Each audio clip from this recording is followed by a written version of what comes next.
Hey, what's up, guys? I thought I'd make a video about my personal journey about gun ownership, what led me to it, what my thoughts are about it, and stuff like that. And just to preface everything, this isn't legal advice. This is just me sharing on social media, YouTube, whatever, what led me to, really like thinking that gun ownership is a good thing as far as responsible gun ownership and being a responsible owner and just stuff about today's society. Not too much into the political stuff. I'm not one to really boast my political opinions. I'm just a normal guy. I'm a dad.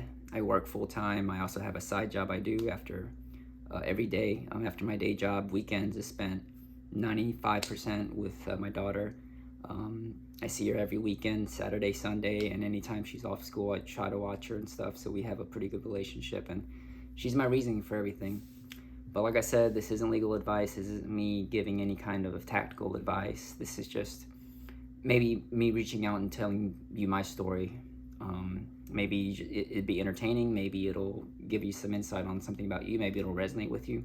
Whatever you get out of it. Like I said, this isn't any type of tactical legal advice. This isn't me telling people what to do. I just wanted to share what led me to this point.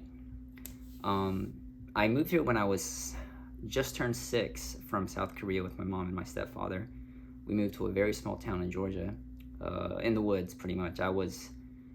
Not, I wasn't the only Asian there growing up. There was a half Korean girl there, a little older than me in my area in high school and stuff.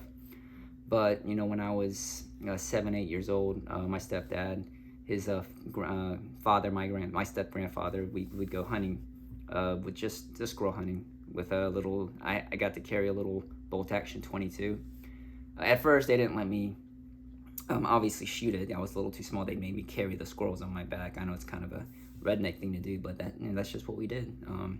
But it also really instilled in me the how to use it, number one, but the main thing is safety and how to respect them.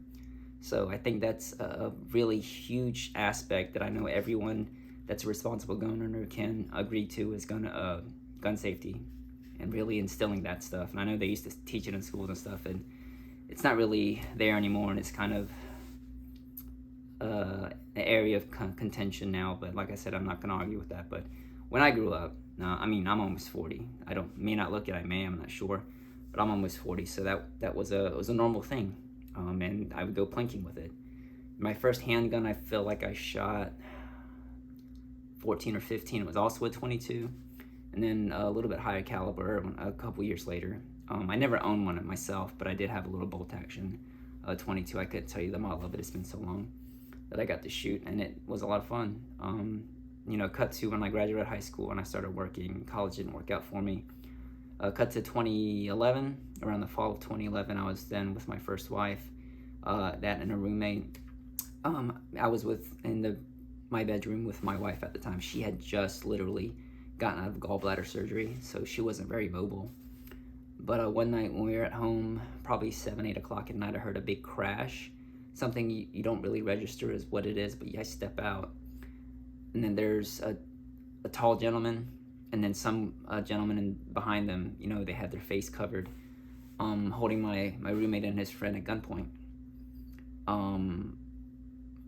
It was the weirdest kind of surreal experience that I could really. It's hard to put into words. It's been so long ago, but I remember when he kept asking for where's it at, like we knew what he was asking for. I do remember it was a black semi-auto pistol. I couldn't tell you the model, but he was left-handed. He was pointing it at them, one-handed. Obviously, you can tell they're not very well trained, and thankfully not. But I remember he came out to us, and I closed the bedroom door. I yelled, "Call 911," to my then wife. He pointed it. I remember looking at the barrel down my face, and the feeling was. I couldn't give you the exact experience, but my memory, it feels like I was just pissed. Like, they're not getting in my bedroom. I told them they can't have anything because they ended up getting cash or my roommate's wallets. I said, I'm not giving you anything. You're not going in there. And I just stared at him. And eventually he just ran out. And a little bit later, the cops and stuff came out. But that kind of experience, everyone says, not everyone, people will say that's never going to happen. I mean, we didn't live in a bad neighborhood. But that kind of experience it shocks you. It shocks you awake. And I know it's not the best thing to live in fear, but I'd like to think of it now as living in preparation, just like you have a first aid kit. You don't want to use it. You're not going to expect the worst, but you have it, in case you need it.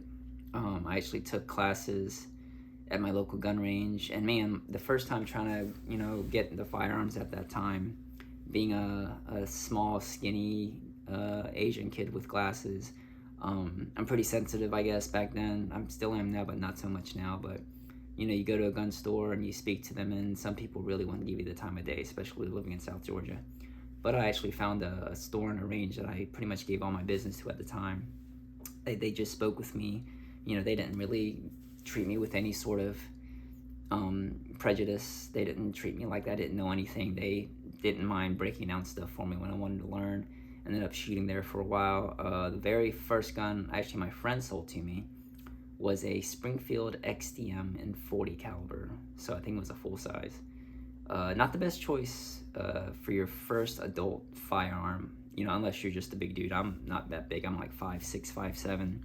I don't weigh that much. I've lost a lot of weight just from work and stress. And anyway, but shooting that was it was a shock, trust me. So when I went to the range, it was called Patrick's Uniforms. It actually got bought by Palmetto State now. But they actually had a range master there, and also a gunsmith, and they also had a range there. But I forget the gentleman's name. He was an older gentleman. He actually retired or quit not too long after I started going there. He kind of told me about, just kind of broke down the stuff about guns. Told me what I should look for. He asked me what my expectations were for, so he really tailored his answers to what I wanted. So I actually ended up selling that XDM and got a Glock 26. Great shooter, small. I mean, I love the size of it, but I mean, obviously when you're like a 20-year-old something dude, almost 30, it kind of feels a little small for you. So I ended up finding a good deal on a Glock 19 RTF, which is the rough texture frame. You don't see a lot of those anymore. I wish I kept it, and I didn't keep any of this stuff. But that was my gun I used, and I became pretty proficient at it. I had a lot of low lefts because I hadn't shot in so long, and the main stuff I shot were 22s.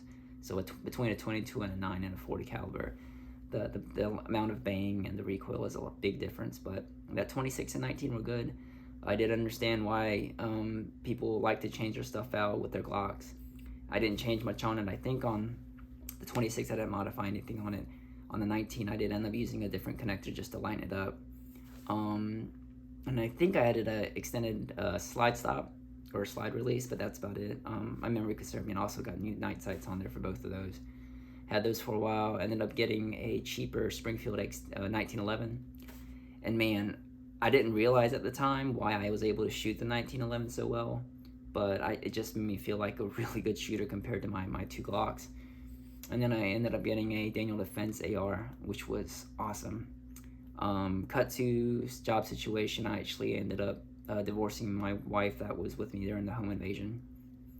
And I just sold it, and then went on for a while just working, and I ended up having a kid. She's turning 6 in December. But I mean, you look at the news, and I'm not sure if it's just my age or if literally our day and age stuff's getting crazy. I'd like to think that it's getting a little crazy, but it scares you, especially when you have a little person you got to look after, and your main role is to provide for them, financially, emotionally, just as a father. You want to make sure you're there, and it scares you when you see some of the stuff going on. And I'm not the type of person to want to look for a fight. Look at me. I'm not a big macho dude. I don't know jiu-jitsu. I don't carry. I don't know any knife defensive moves and stuff. But you want to have a fighting chance if something threatened your life or the life of your loved ones. And sadly, that's just the society we live in. Whether you like guns or not, gun control, whatever. It's going to be impossible. The criminals are going to have guns. The only things these gun control laws are primarily affecting is legal, law-abiding gun owners. That's it. I don't know how to get this to you, but these gun laws is not affecting the criminals. If a bad guy wants to get a gun in the US, they're going to find a way. And that's just the reality, because we just have so many. I mean, that's just a whole nother can of beans. That's the reality. I'm not a politician, I'm not a smart dude, but people are going to get a gun if they want it. And then these gun laws are just making it harder for people, you know, who are law-abiding citizens to be able to protect their family. And it's sad that you need a gun to do that, but when the criminals have access to that stuff and they threaten your life, threaten your loved ones, threaten your well-being, threatening your livelihood with that stuff, you know, it just pisses me off knowing that that can happen. So I ended up kind of getting back in the guns, and there's been so many releases since I stopped shooting, which is back in 2012, 2013 maybe. Obviously all the new Glocks, the new SIGs, Canics, which I still haven't gotten to shoot. The PDP, which I actually got to shoot, which is awesome. Just so many awesome releases, so many new companies, so many new makers and manufacturers, and the boom of social media as far as being able to teach you and provide good information about firearms. I mean, there's some bad stuff out there, but for the most part, if you look for it, there's some really good info. I've gotten a hold of some amazing instructors, some trainers. Financially, I can't, you know, take the time or the money to go to a training class, which I would love to. The first one I went to was very basic, but you know, the basic things are there as far as firearm safety. It is a tool for me. It is not a dress up type of thing some people get to do. I see a lot of social media posts about these new Gucci guns, Gucci Glocks, whatever. They look cool, but my primary reasoning for owning one is to protect myself, and it's gotta work. It's gotta be reliable. So I ended up getting I have a Glock 43X, and I thought it would, you know, the first time I shot it, and I'm so rusty, I'm still not the best at it, but I still train when I can, however I can afford. And that's really my primary care. Obviously, in another video I showed you guys, I had a Ruger LCR, which I was very fortunate enough to win in a raffle. And that was actually a gun I was looking at getting just for like a backup, deep concealment, non-permissive environment type of carry, just something small if I could not carry my Glock, even though that's a pretty small carry, but I'm a small, skinny guy. I can comfortably conceal that. So just, you know, and you see a lot of information out there, new gun owners coming out, because especially with this climate as far as politically and, you know, criminally and stuff like that. So my main thing is just be safe. And I'm glad I got back into it, primarily because I do want to find a way at the end of the day to come back home, be able to see my daughter, to make sure I'm not out of her life for any reason whatsoever. So that's really my journey up to now. Started, like I said, just shooting in the woods in a crazy home invasion over a decade ago, and I'm back because I want to make sure I am there for my daughter until I can no longer, you know, be on this earth for her. I want to make sure I see her. I want to make sure I provide for her. I want to make sure I am a father for her. And anything that's going to prevent me from doing that, I want to make sure I'm prepared for. So any questions, any comments, let me know. Let me know your journey about it. You know, how did you guys get started? What do you guys carry? Like I said, I just carry my Glock and my Ruger. That's pretty much it. That's the only ones I own now. Wish I could buy more, but, you know, I don't make a lot of money. But I train when I can, and I try to, you know, split financially responsibly, you know, when I can, is between, you know, making sure, number one, my daughter's okay. Number two, I am fed and I have a roof, and obviously Gabrielle has a roof over her head.